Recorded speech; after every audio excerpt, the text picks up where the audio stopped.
Hello, welcome to this video. With you today is Mwonsi Wilson Wanta, a data science and big data technology student at Beijing Institute of Technology.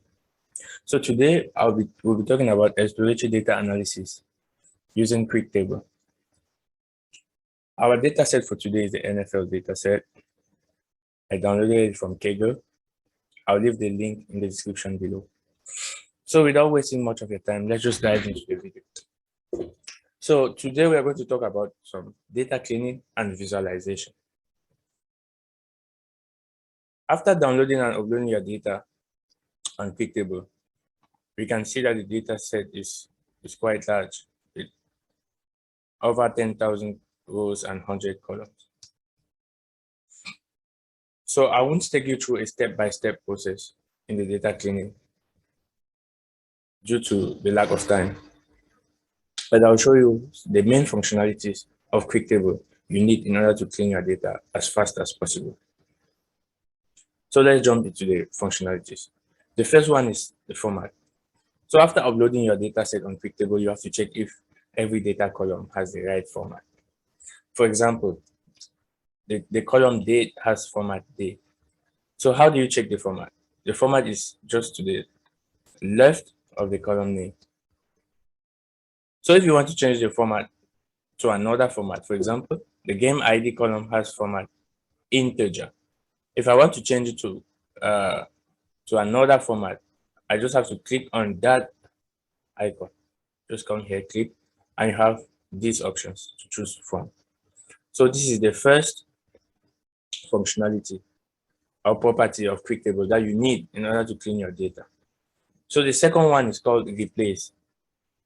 The replace function is very, very important in QuickTable.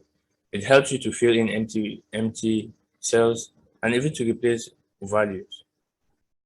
So let's see how that is done on QuickTable. So to do a replace on QuickTable, you come to the main menu. This is the main menu. And you click on the replace tab.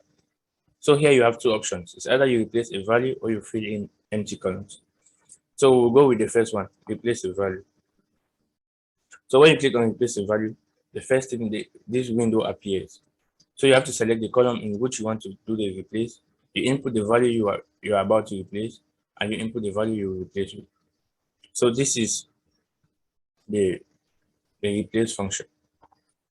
Now you can also, let's see, you can also fill in empty values. Like for example, come to action 3 here. I have fill empty cells of time with 000. So let's open this action and see how it's done. So this is time, fill empty values. So after clicking on replace and click, and then I select fill empty values, this is what happens. I select fill with a fixed number because I'm the one inputting the number.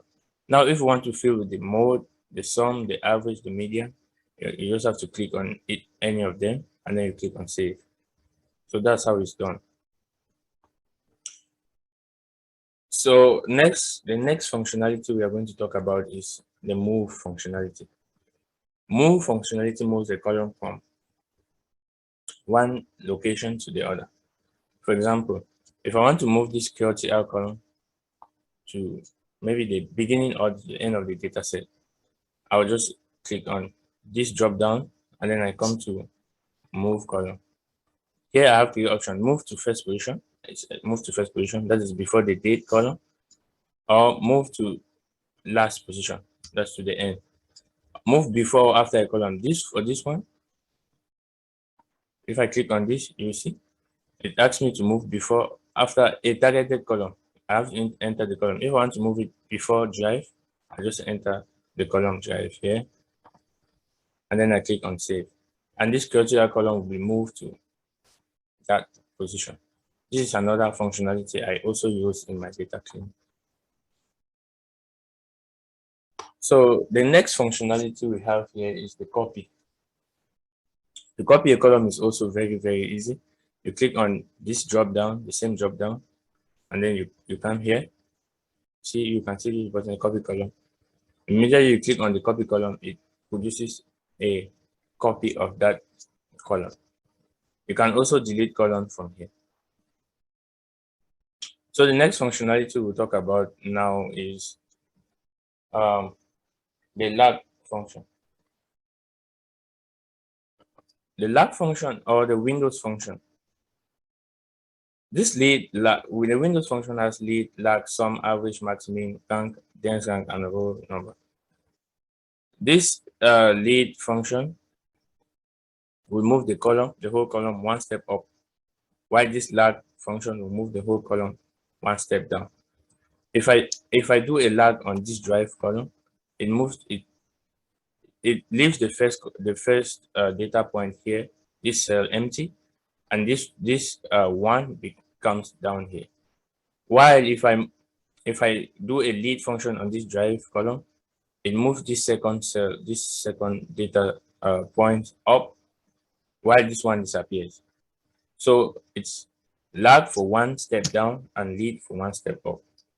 I also used it, especially when I want to subtract between columns, or I want to subtract the value of a column, this value and this one. I just create a copy of this column and then do a lag of it. Then I just input a formula that helps to do the subtraction.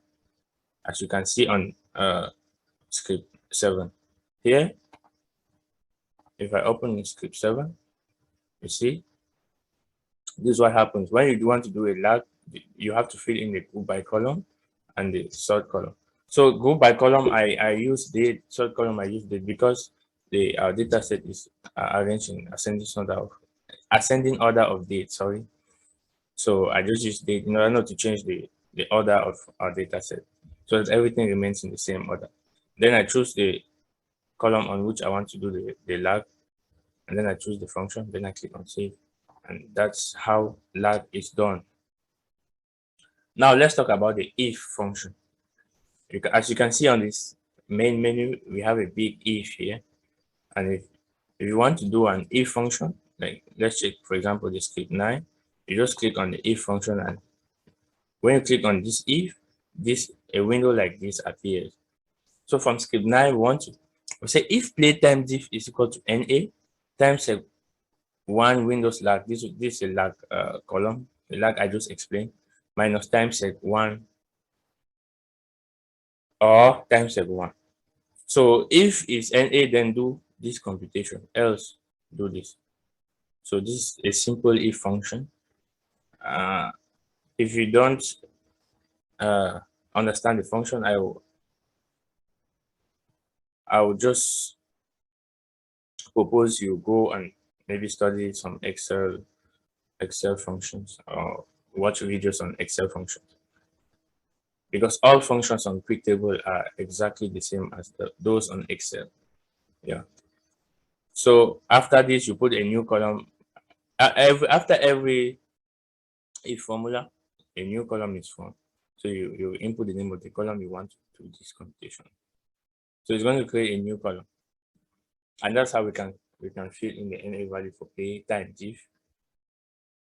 Then we can throw away the incomplete playtime diffs. Here, the playtime diff one will be a complete column having all the NA value replaced with their normal values. Yeah. Now we are going to talk about the formula tab.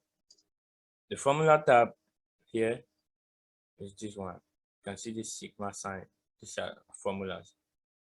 So here we have a lot. When you click on it, these windows appear. We have a lot of formulas that are already pre-made for us.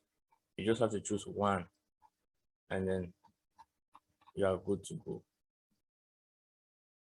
For example, I'm going to give you an example here.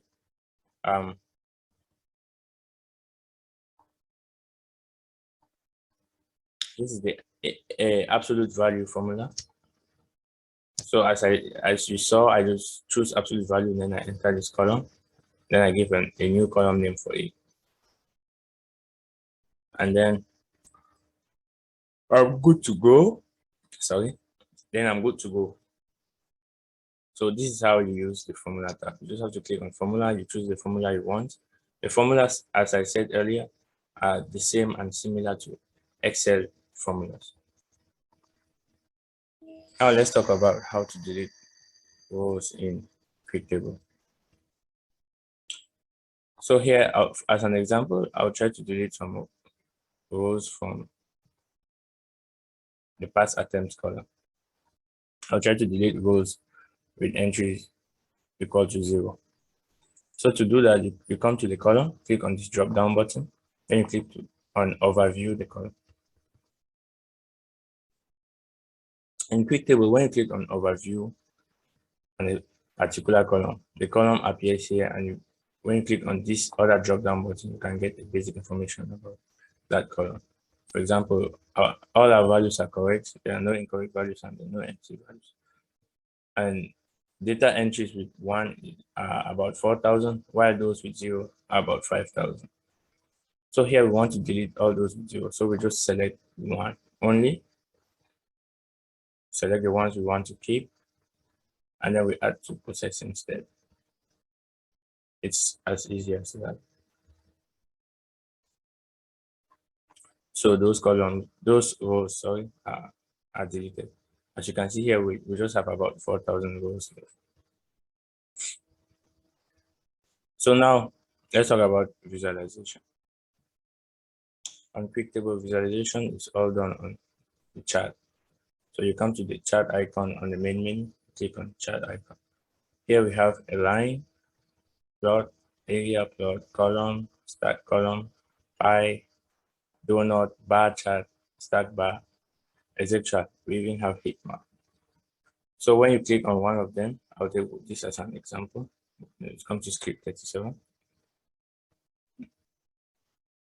When you click on one of them, you have to fill in your x coordinate and y coordinate. Here my x coordinate is the play type.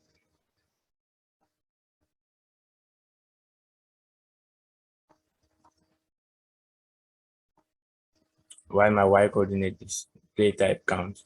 Here there's a drop down here. You can also choose whether you want to plot against a count of that certain value, depending on if it's a categorical value, the average, the max, the mean, or the count distinct. So here we can see that the most recurrent action in a football game is passing. So you can use this chart to play with your data, to visualize, to see the relationship between 2 or 3 data columns. And yeah, so I challenge you to just go and have fun with them. All right, thanks for watching. Catch you in the next video. Bye bye.